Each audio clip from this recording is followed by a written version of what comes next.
Bueno, señoras y señores ateneístas y amigos, es muy grato para mí darles la bienvenida a este acto. Estos actos tienen concordancia y coherencia y continuidad con los que hicieron famoso al Ateneo en el siglo XIX y XX. Es un honor inmenso estar entre dos personas que conservan esa ejemplaridad, como Mayor Zaragoza, cuyo nombre es oído y pronunciado con respeto sumo por todos los que lo pronuncian y todos los que lo oyen.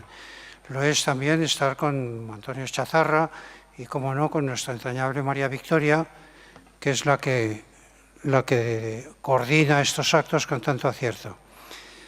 Estamos atravesando una época terrible, una época en cual la ejemplaridad es escasa, la ejemplaridad no radica en los políticos, estamos desorientados y perplejos y caminamos hacia la ignorancia y hacia la perplejidad social. Entonces, un acto como hoy sobre los derechos humanos tenemos que volver a una nueva ilustración, tenemos que volver a la tradición ilustrada del Ateneo, donde se tratan los grandes temas. Nadie mejor que las personas que forman parte de esta mesa para expresar estos sentimientos y sostener estos principios. No quiero extenderme mucho en el uso de la palabra, porque la tienen ustedes, serán ustedes con sus preguntas las que de alguna manera conformen el acto. Entonces, sin más preámbulo, le cedo la palabra a don Antonio Chazarra para que nos diga. Sí.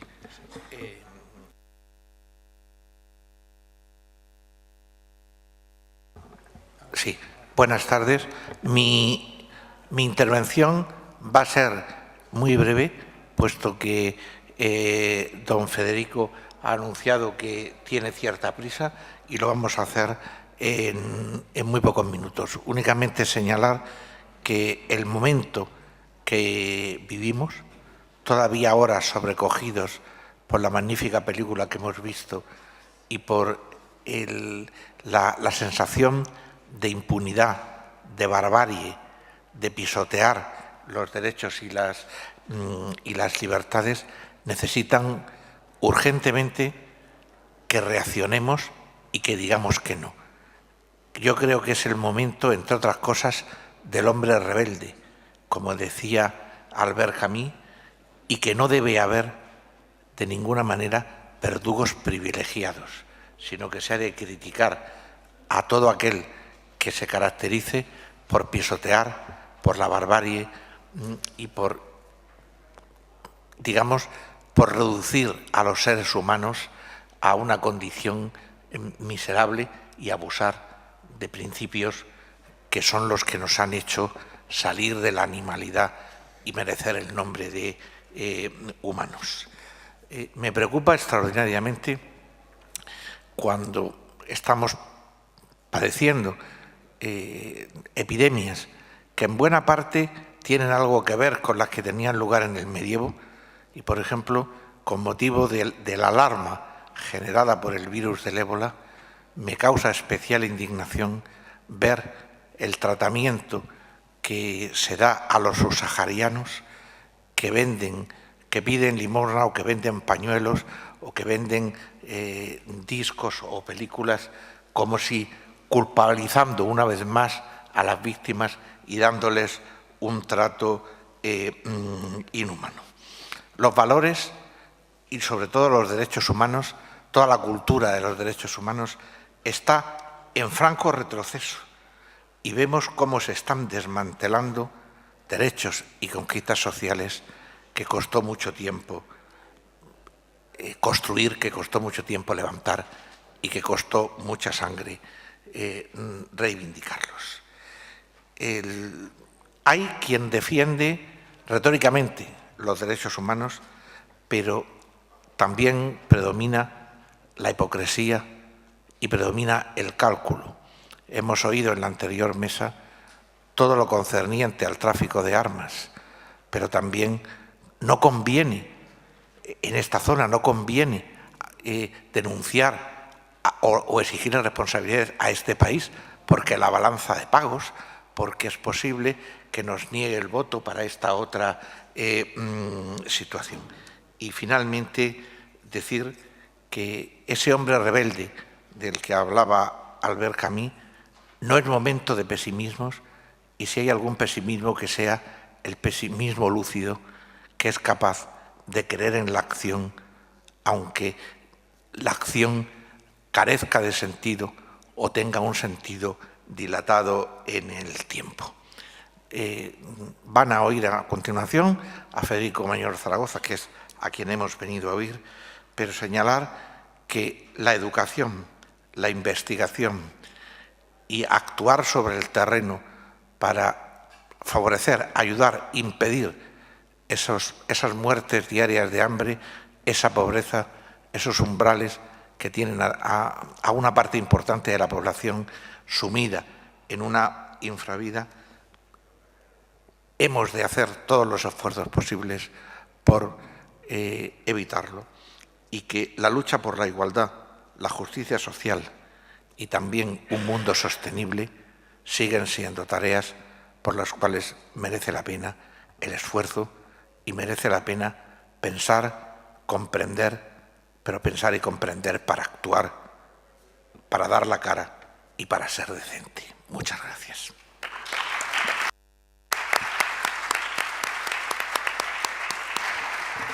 Don Federico es muy conocido, pero me voy a atrever a decir de él unas pocas palabras.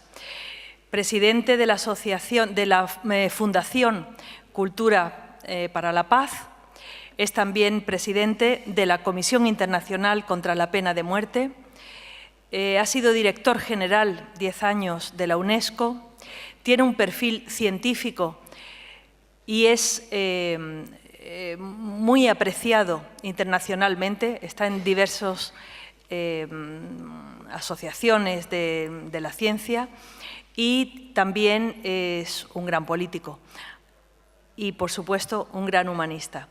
Yo me complazco en presentarles y estoy muy agradecida de que haya venido y estoy deseando de oír su conferencia. Adelante. Muchísimas gracias. En primer lugar, quiero decirle a don César Navarro, que es el presidente del Ateneo, de esta institución tan importante, que le agradezco mucho que esté aquí acompañándome en esta intervención. Después también agradezco mucho toda la que ha organizado todo esto, es Victoria Caro, que tiene una capacidad de movilización extraordinaria, y le agradezco mucho a don Antonio Chazarra, porque además ambos se dedican nada menos que a la filosofía. Yo digo muchas veces que lo que más recuerdo de mis años de escuela es precisamente la filosofía. Y que qué disparate que precisamente ahora se quita la filosofía o se disminuye la filosofía y se nos quiere convertir, en lugar de seres humanos libres y responsables, es decir, que tengamos esta capacidad de filosofía, de reflexionar, de actuar en virtud de nuestras propias decisiones y de nuestras propias reflexiones, y esto sustituirlo por informes y por directrices que vienen de instituciones como la OECD, que son instituciones económicas, y que lo que se quiere formar es a personas capacitadas para algunas cosas, que sepan mucho inglés, pero se puede saber mucho inglés y ser un perfecto maleducado, porque, vuelvo a repetir, y esta es la definición que da la UNESCO, que es mucho más fiable que la OECD en esta materia, es aquellos que logramos ser y que logramos contribuir a que todos sean libres, independientes, que actúen, como decía, en virtud de sus propias reflexiones. Por tanto, profesor, le agradezco muchísimo su presencia aquí y quiero empezar con una frase de un autor que la ha citado, que es Albert Camus. Albert Camus, en uno de sus libros, termina diciendo: les desprecio porque pudiendo tanto se han atrevido a tan poco. Pues esto es lo que ahora tenemos nosotros que aplicarnos, que no nos desprecien las generaciones venideras, que no vuelvan y digan, miren lo que supieron hacer, no supieron ocuparse de la habitabilidad de la tierra, no supieron ocuparse de, desde un punto de vista conceptual, darnos un marco para que nos parezca que todos podemos inventar nuestro futuro, que todos los seres somos iguales, etc. Esto es lo que nos dirán si no reaccionamos, si no utilizamos los poderes que hoy ya tenemos. Antes lo decía, hay poderes que no teníamos hace tan solo 20 años. Hace tan solo 20 años no podíamos expresarnos libremente. Hace 20 años no sabíamos, 25, no sabíamos lo que pasaba más allá de nuestro entorno.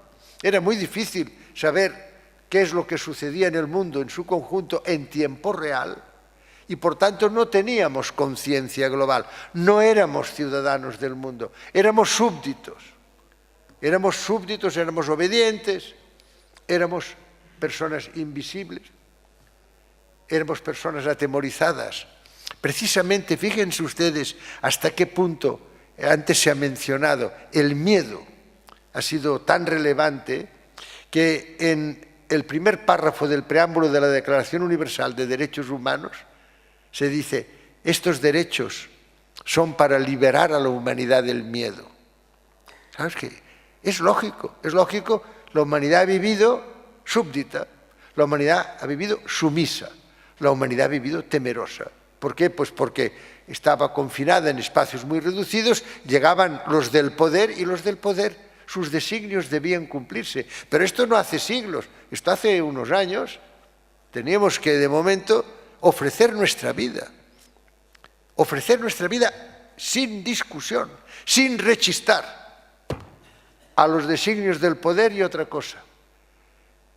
Todo eso ha cambiado muchísimo en muy poco tiempo. Hoy podemos expresar, hoy sabemos lo que sucede en el mundo, hoy intentamos saber mucho mejor lo que ha sucedido, que antes no teníamos ni idea, pero lo más importante, también lo he dicho antes, es el advenimiento de la mujer, que hace unos años, yo lo cuento muchas veces porque me impresionó mucho, en el año 96, estando en Pretoria con el presidente Nelson Mandela, me decía: no habrá una nueva era, una nueva de convivencia en que no siempre se utiliza la fuerza. El poder masculino absoluto viene desde el origen de los tiempos. Si vis pacem para bellum, si quieres la paz, prepara la guerra. Y es lo que hemos hecho. Siempre hemos utilizado el músculo, siempre hemos utilizado la fuerza y por eso esos inmensos gastos en artefactos militares, porque lo que es importante es ser el país más poderoso de la Tierra. Y se acabó. Y decía el presidente Nelson Mandela, la mujer, cuando no actúa miméticamente, que es muy lógico que lo haga, pero cuando actúa con los valores que le son inherentes, la mujer representa la piedra angular de este nuevo edificio, que ahora ya se puede empezar a construir. En el año 96 hicimos un estudio muy aproximado en la UNESCO de cuál era la influencia real de la mujer en la toma de decisiones en aquel momento, mirando quiénes eran presidentas parlamentarias, ministras, personas en el campo científico, en el campo educativo, etcétera, etcétera. No llegaba al 5%, es decir, el 95%. Es que esto, cuando después decimos quiénes son los responsables, tenemos que decir que hemos sido los hombres. El 95% de las decisiones en el año 96 se tomaban por hombres. Han pasado muy pocos años. En estos momentos, el año pasado se hizo un estudio parecido y estábamos cerca del 16%. Fíjense, todavía el 84% siguen siendo... pero las cosas han cambiado mucho. Pero es que además ahora ya tenemos a muchas mujeres en los aledaños del poder. Todavía no están en el poder, pero ya están preparadas para, con estas capacidades inherentes, iniciarse, influir, decidir. Esto es lo que es realmente relevante. Pues bien, ciudadanos del mundo, conocedores del mundo, si se conoce la realidad, se puede transformar. Tenemos los medios con la tecnología digital hoy de expresarnos libremente. Tenemos esta progresiva influencia de la mujer. Hoy ya podemos. Que nadie diga que hoy todavía nosotros... Por eso, lo de Camus, les desprecio porque pudiendo no se han atrevido. Hasta ahora no podíamos. Ahora ya empezamos a tener un poder ciudadano que tenemos que ejercer. A mí me impresionó muchísimo aquellos días del 15M en que veíamos que mucha gente, sobre todo jóvenes, utilizando ya estas nuevas tecnologías en el ciberespacio, ya eran capaces de transmitir mensajes pacíficos, pero firmes, de que teníamos que cambiar de rumbo, de que era necesario un nuevo comienzo. Este nuevo comienzo que en la Carta de la Tierra, yo les aconsejo vivamente a todos los que puedan que lean la Carta de la Tierra. La Carta de la Tierra es, en el año 2000, un documento que nos dice, miren, entramos en un nuevo siglo y en un nuevo milenio. Hoy ya podemos cambiar muchas cosas que antes no podíamos cambiar. Hoy ya podemos ser todos. El porvenir está por hacer. El pasado ya es pasado. Lo tenemos que describir fidedignamente. Tenemos que aprender las lecciones del pasado. Pero no lo podemos reescribir porque ya está escrito, ya pasó. Ahora, el futuro lo podemos inventar. El futuro lo tenemos que inventar. No podemos seguir con este presente.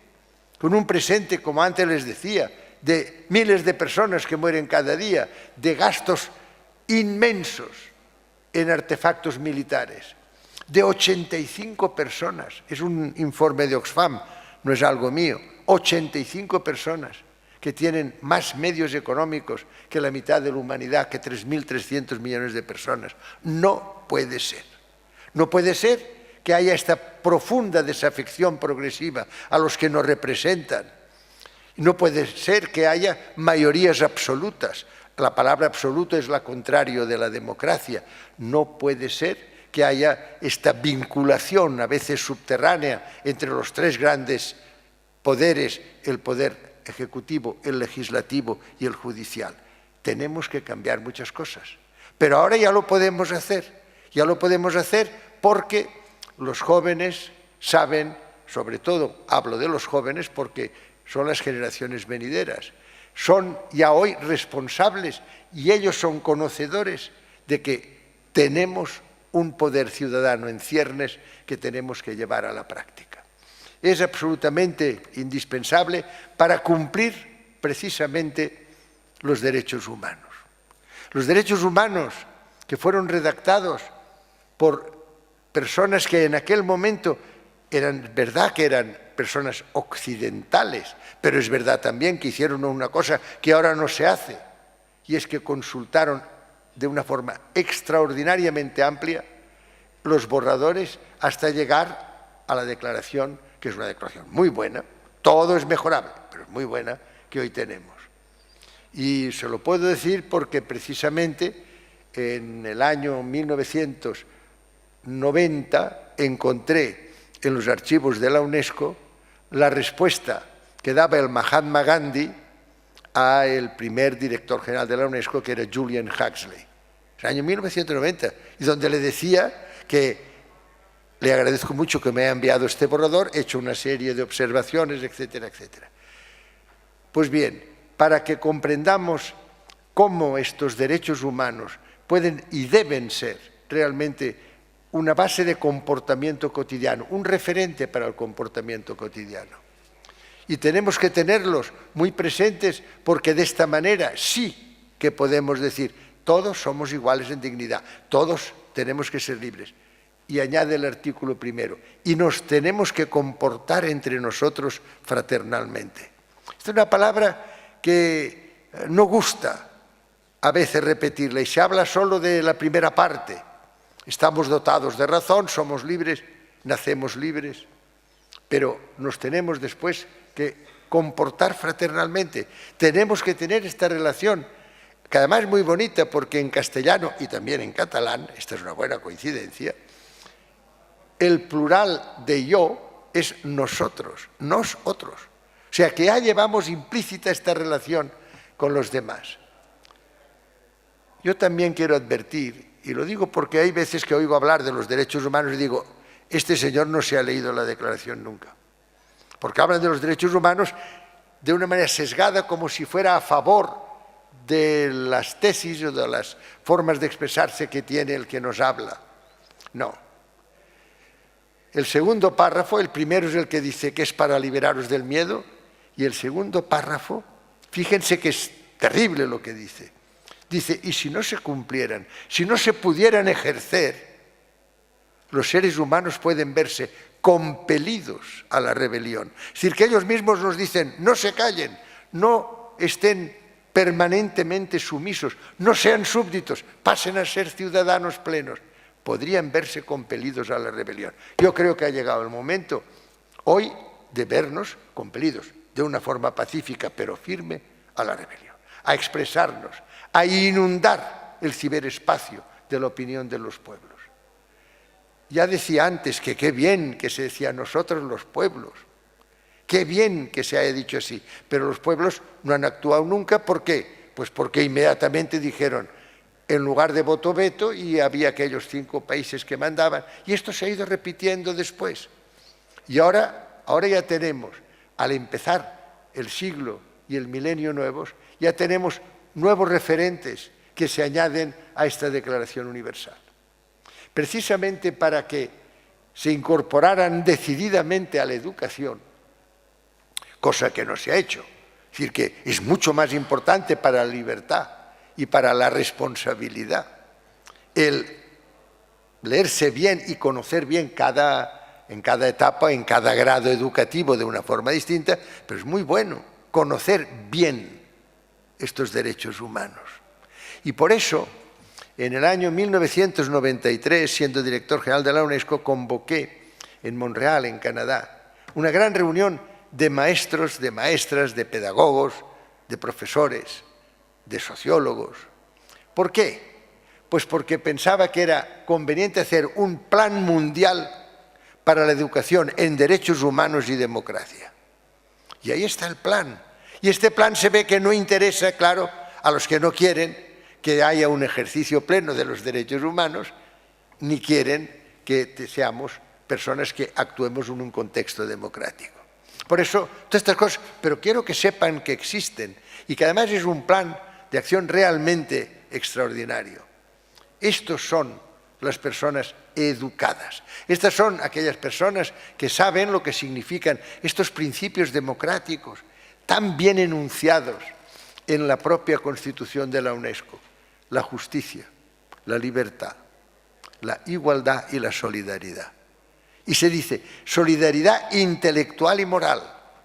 Esta solidaridad que no solo tenemos que pensar que hay que darla pensando en situaciones de socorro con bienes materiales, intelectual y moral.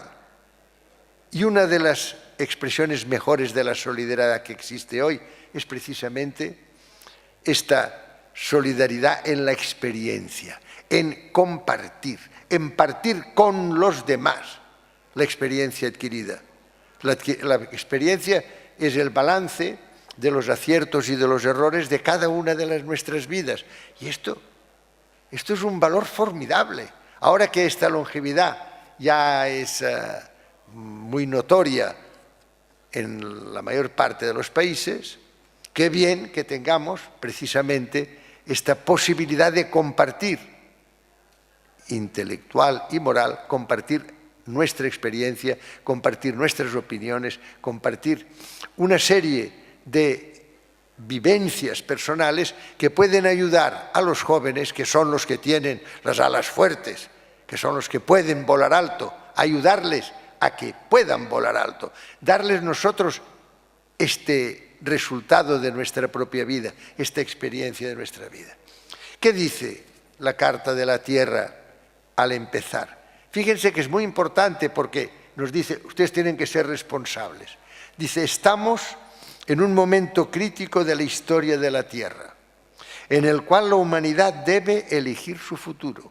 Ahora ya podemos, hasta ahora no podíamos. ¿Cómo lo íbamos a hacer si estábamos cada uno de nosotros en medios rurales, confinados, aunque estuviéramos en ciudades, en espacios muy limitados? A medida que el mundo se vuelve cada vez más interdependiente y frágil, el futuro depara a la vez grandes riesgos y grandes promesas. Para seguir adelante debemos reconocer que en medio de la magnífica diversidad de culturas y formas de vida, somos una sola familia humana y una sola comunidad terrestre, con un destino común. Debemos unirnos para crear una sociedad global, sostenible, fundada en el respeto hacia la naturaleza, los derechos humanos universales, la justicia económica y una cultura de paz. La justicia económica. Fíjense, esto es lo que dice. Esto inmediatamente se elimina. Precisamente en el borrador que hace unos 4 años y medio o 5 empezamos a realizar con una serie de personas como Edgar Morin, como el presidente Mario Soares, como el exsecretario general de Naciones Unidas, Javier Pérez de Cuéllar. Hemos pedido a gente con gran experiencia en el tema que nos aporte. En el artículo 11, y ha sido muy difícil poner y que lo aceptaran, pero hoy ya figura, todas las dimensiones, todas, de la vida económica deben hallarse subordinadas a la justicia social. Que nadie se engañe. Si no es así, si esperamos a que de la economía venga el beneficio social y la justicia social, estamos equivocados. Lo sé por experiencia. Las Naciones Unidas, junto a un Consejo de Seguridad, montaron una gran comisión que se llamaba ECOSOC. Eco, económico, SOC, social.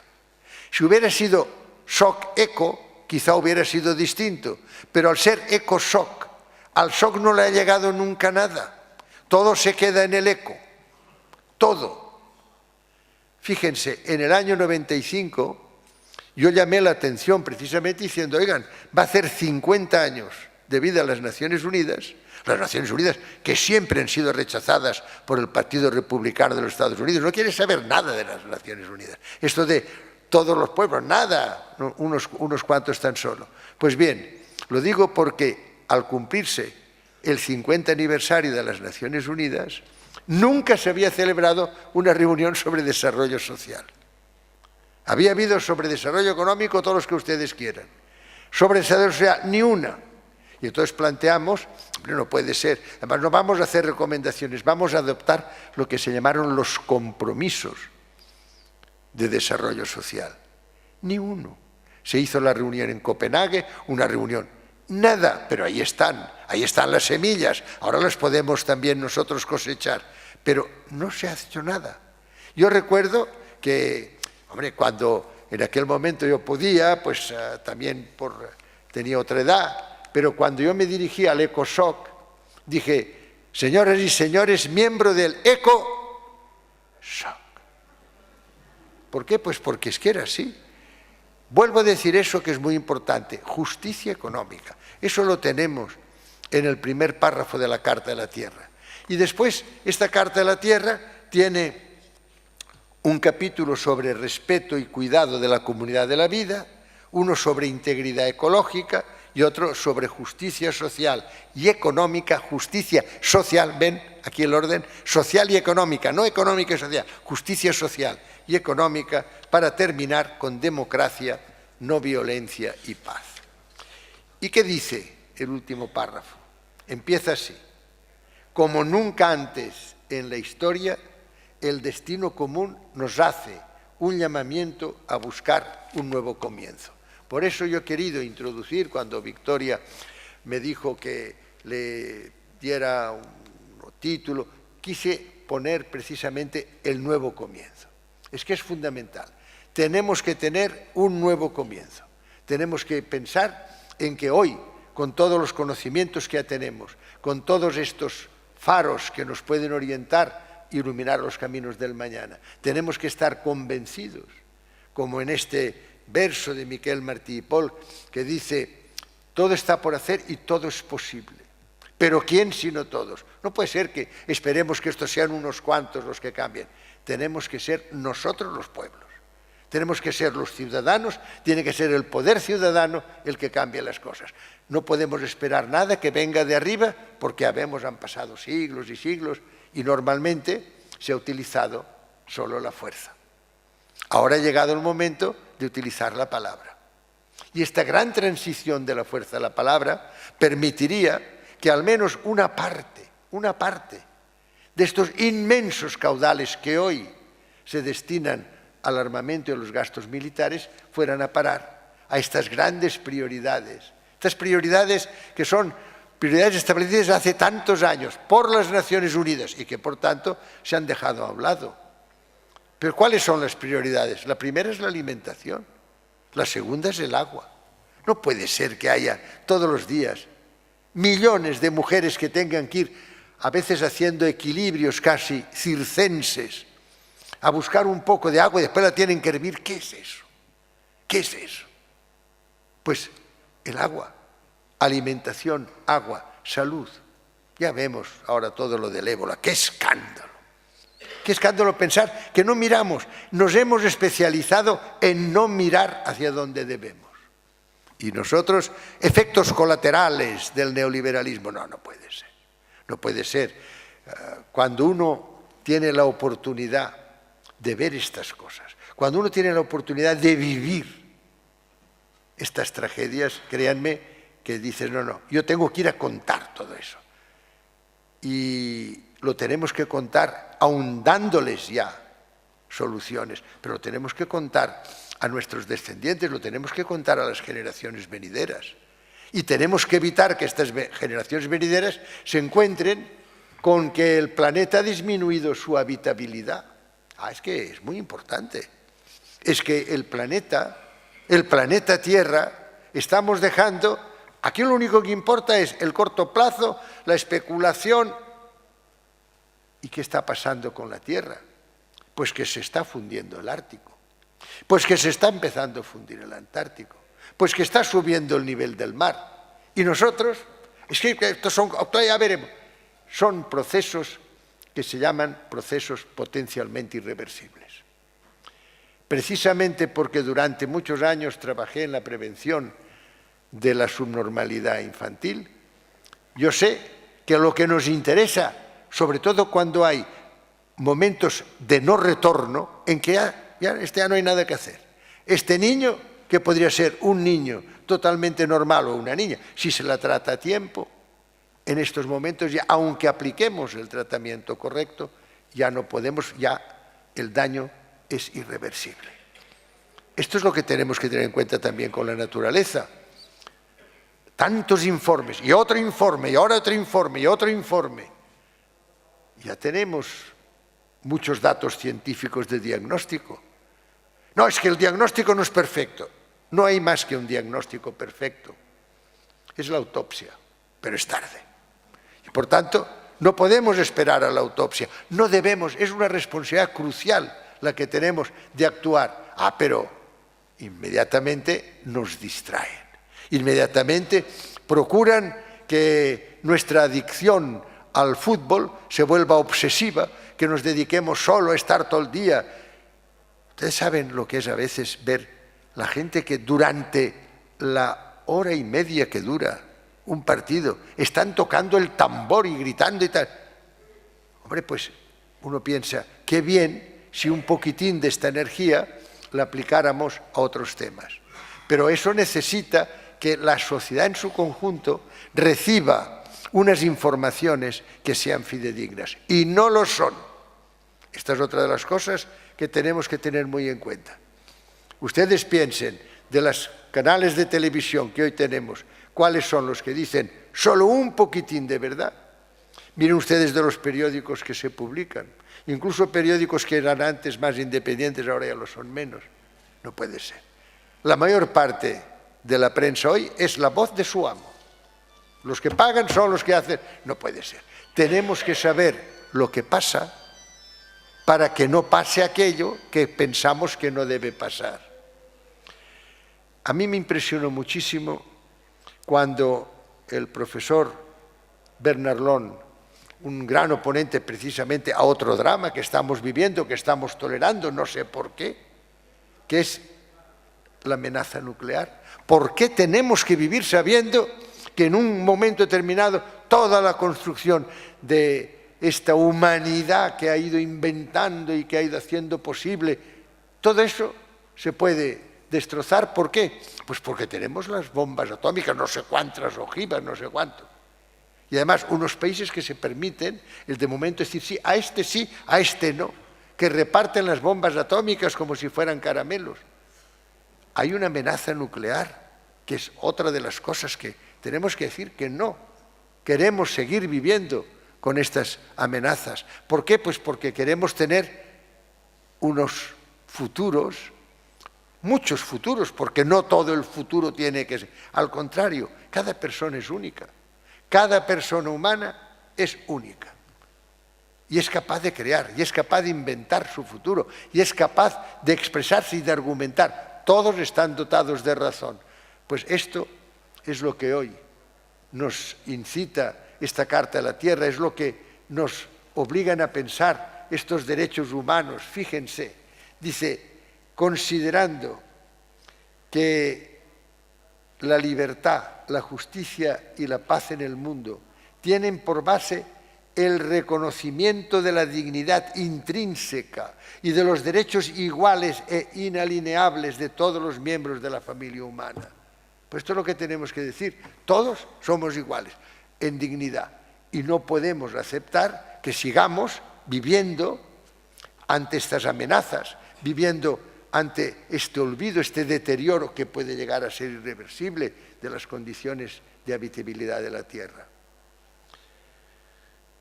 Me gusta mucho citar a un gran poeta español contemporáneo, José Ángel Valente, que escribe, dice, os escribo desde un naufragio, porque en aquel momento el naufragio no tenía como tiene ahora. Estamos viviendo desde un naufragio, estamos viviendo un naufragio, pero estamos viviéndolo sabiendo que por primera vez podemos ahora despegar, que podemos remontar el vuelo.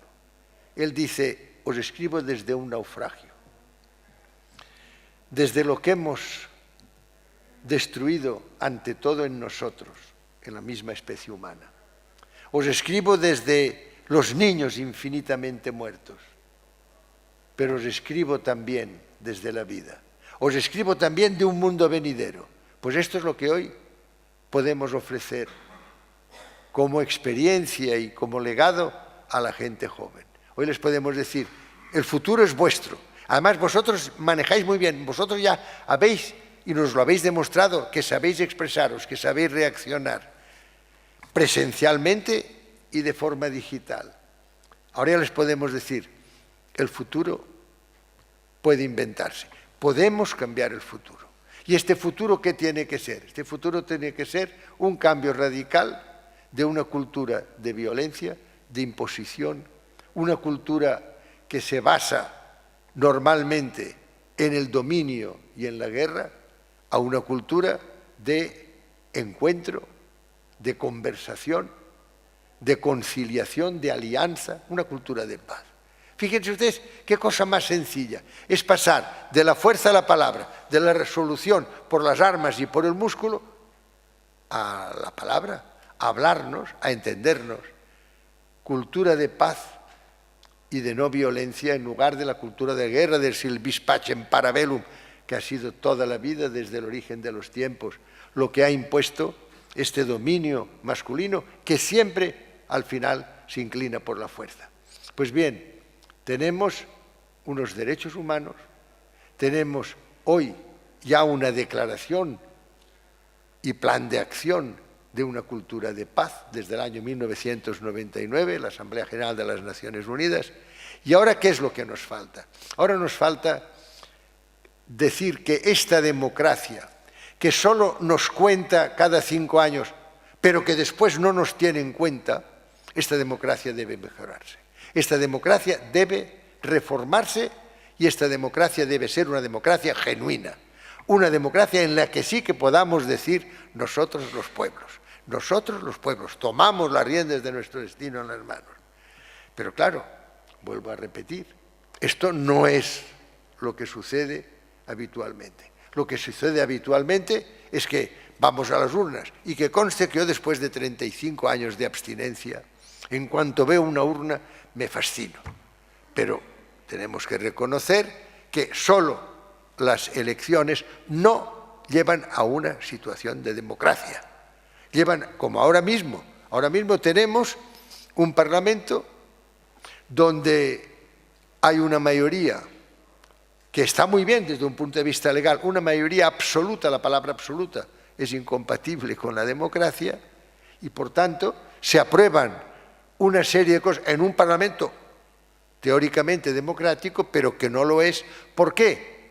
Pues porque no se tomen en cuenta las opiniones de todos los demás. Y en cuestiones tan importantes como la educación, ¿cómo se puede pretender el haber cambiado una ley de educación así porque los que mandan, es decir, los que solo nos han contado, pero después no nos han tenido en cuenta?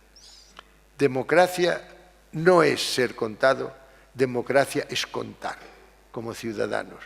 Yo encuentro que es fundamental el que esta democracia sea la que encauza este nuevo comienzo que nos pide también la Carta de la Tierra, que nos pide esta declaración magnífica de los derechos humanos y que nos pide también esta transición, sería una inflexión histórica de la fuerza de la palabra. Muchas gracias.